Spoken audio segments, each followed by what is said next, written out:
একটু জ্যাম লেগে গিয়েছিল এর জন্য। আমি বলতে চাই আমাদের তীব্রামথাকে সব জায়গাতেই সাম্প্রদায়িক বলে আমাদের মহারাজকে আঙ্গুল তোলা হচ্ছে, কিন্তু প্রমাণ করে দিয়েছে গত ডিসেম্বর 10 তারিখ আমাদের মহারাজার নেতৃত্বে যে টিসিএফ বলে একটা সংগঠন তৈরি করেছে সারা ত্রিপুরা রাজ্যে।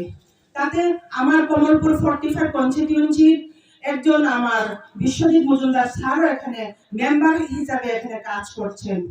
এমনভাবে আমরা সব জাতিকে মিলিয়ে ওখানে শুধু বাঙালি নয়, মুসলিম, মণিপুরি সব জাতিকে নিয়ে ওই আদার্স এসসি দেরকে নিয়ে ওখানে আমরা একটা টিসিএফ একটা সংগঠন তৈরি করেছি।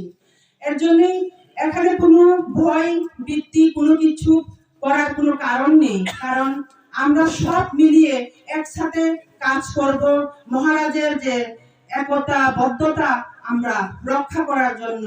আমরা যারা পিছিয়ে পড়া জাতি, যে এই পিছিয়ে পড়া জাতিকে সামনে এগিয়ে চলার জন্য আমাদের মহারাজ আমাদের সঙ্গ দিয়েছে। তাই আমরা আপনাদেরকে বলছি আপনারা সবাই আসুন, একসাথে আমরা কাজ করব মহারাজের নেতৃত্বে। আমরা সব বাঙালি, সব মুসলিম, মণিপুরি এবং অন্যান্য হিন্দুস্তানি জাতিদেরকে নিয়েও আমরা কাজ করব বলে আমরা প্রতিজ্ঞা করছি এবং কাজ করেও যাচ্ছি।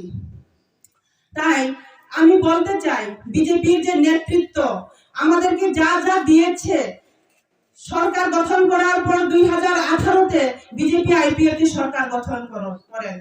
করার পর আমাদেরকে প্রতিশ্রুতি দিয়েছিল 299টা প্রতিশ্রুতি দিয়েছিল। এই প্রতিশ্রুতির বিনিময়ে আমরা কোনো কিছুই আজ অব্দি পাইনি।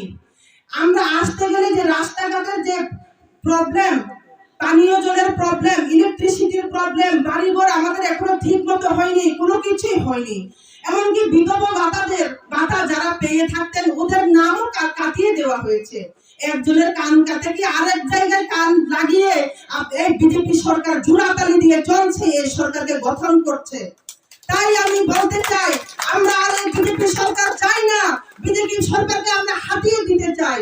হাতিয়ে দিতে যদি চাই আমরা তীব্রামথা সংযুক্তভাবে আমরা সফল করব এবং আমাদের 45 কমলপুর কনস্টিটিউয়েন্সিকে আমরা তীব্রামথায় আমরা ক্যান্ডিডেট দিয়ে আমরা জয়যুক্ত করব এই 2023 আমাদের বিধানসভাতে।